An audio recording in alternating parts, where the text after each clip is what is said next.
Welcome to North American Tungsten Corporation Limited. As a publicly traded company, we own and operate the largest tungsten mine in the Western world, and the only tungsten mine in North America. With 100% financial control over all our mining interests, North American Tungsten Corporation Limited is well positioned for growth and to benefit from the growing need of a valuable and versatile metal. Tungsten is an element that appears 74th on the periodic table of elements. It is a shiny white metal with an extremely high melting point and is second in hardness only to diamond. Because of these qualities, it is used extensively in everything from light bulbs to cell phones, from drill bits to jet planes. Tungsten occurs in two minerals that are possible for industrial extraction: wolframite and scheelite. It is the mineral scheelite that carries the tungsten here. North American Tungsten's Tungsten Mine is located 7 kilometers from the Yukon border, inside Canada's Northwest Territories. From 1962 until 1986, the mine produced approximately 10% of the world's total tungsten production, and today remains the only tungsten mine producing in North America. The manager for exploration at North American Tungsten, Dave Tenney. It's interesting to speculate on why a large tungsten deposit of such high grade occurs in this particular part of the Northwest Territories. There are a series of intrusive rocks in the area, generally speaking granites, which are tungsten rich. There's a structure called the ore limestone, which obviously is where the ore is, and this forms a large recumbent fold. Now, a recumbent fold is simply a piece of folded rock lying on its side. So part of this fold, the ore limestone, has been replaced by what is technically known as a skarn. And in this skarn, you get the mineral scheelite, which is the tungsten mineral that we have been mining here for the last 30 years or so. The journey to extract the scheelite begins here, in the underground stopes. The Tungsten Mine is fully mechanized with modern mining machinery and, of course, an emphasis on safety. Manager for underground operations, Dan Russo. The first thing is you drill a drift round. We drive the waste development drift. It can be anywhere from 100 feet to 400 feet long until we reach where the ore is located. The jumbos, we have 4 of them on site.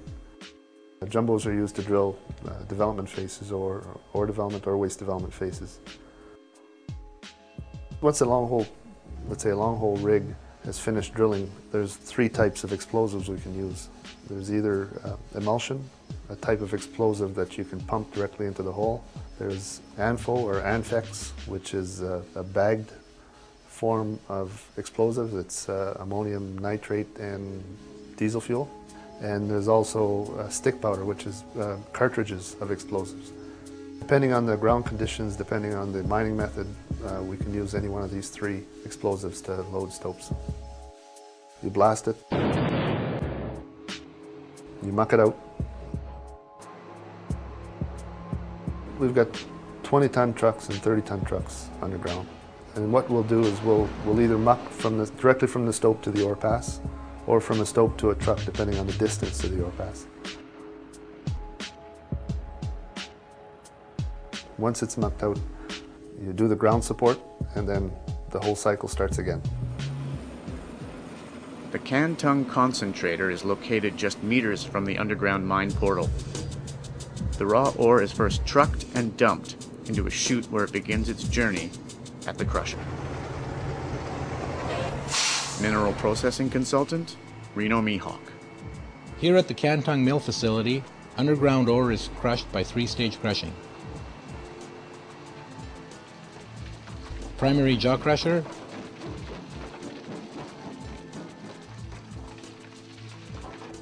a secondary standard cone crusher, and a tertiary shorthead crusher. Crushing reduces the ore to -1/2 inch. The minus half-inch ore is fed into a rod mill. The feed rate into the mill is about 50 tons per hour. Further grinding is done by a secondary rod mill. The discharge from the grinding mills is pumped to a bank of primary cyclones. A thickener is used to settle the ore. Those solids are passed on to the flotation circuit. In the sulfide flotation circuit, reagents are used to separate certain minerals from the host rock. At the Cantung mill, the sulfide flotation circuit collects the sulfides and sends them to tails along with the waste slurry.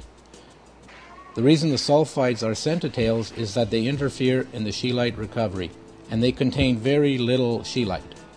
Scheelite being the mineral that the tungsten is associated with. In flotation, reagents are used to form bubbles. The target mineral is attracted to the bubble by using another reagent called a collector. After the sulfides are removed, the pulp is pumped over gravity tables, where the scheelite is concentrated.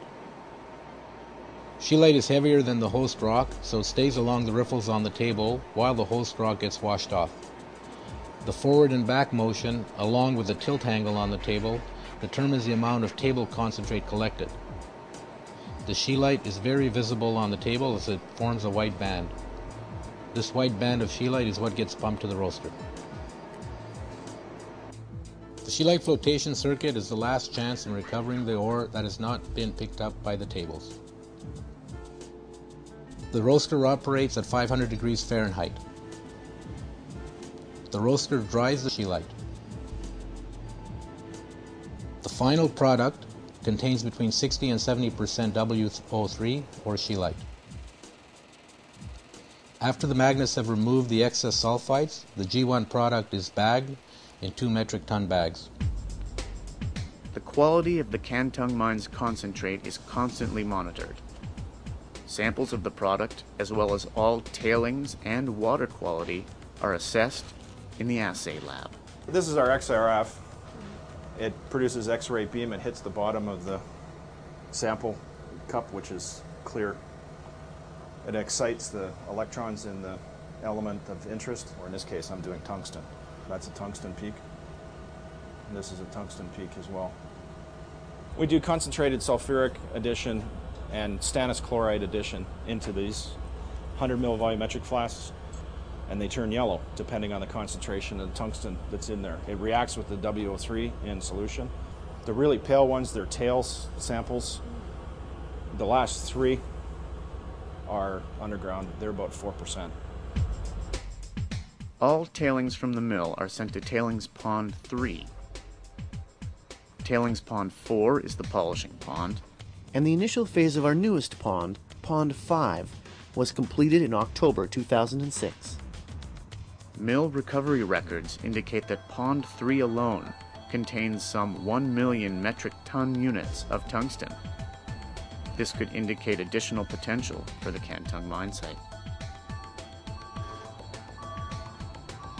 The scheelite concentrate is trucked out by 18-wheeler down the Nahanni Range Road through the community of Watson Lake. From there it's shipped to Edmonton, Alberta or Vancouver, BC. Employees of the mine and mill travel by chartered air, where it's possible in most seasons to arrive at the Cantung mine site's airstrip. Being so remote, it's important to maintain facilities and equipment on site. Cantung has accommodation for 140 or more employees, as well as emergency health and fire facilities. The diesel powerhouse supplies all electricity for the camp and mining operations. A warehouse keeps stock of all needed supplies, and the administration office is in constant communication with head office in Vancouver. 2 machine shops, including one of the largest underground machine shops at any mine, maintain all essential equipment for the mine's smooth operation. And to top it off, there's a natural hot springs nearby for relaxing in during the off hours. With the increased importance and market need for tungsten in the future, North American Tungsten is preparing with the development of the MDMW-Tungsten mine. Over $25 million has already been invested exploring the feasibility of a 30-year operation at the site. This new site lies a mere 100 miles north of current Cantung. A strategic metal with no known substitute, tungsten has a proven past and an enormous future.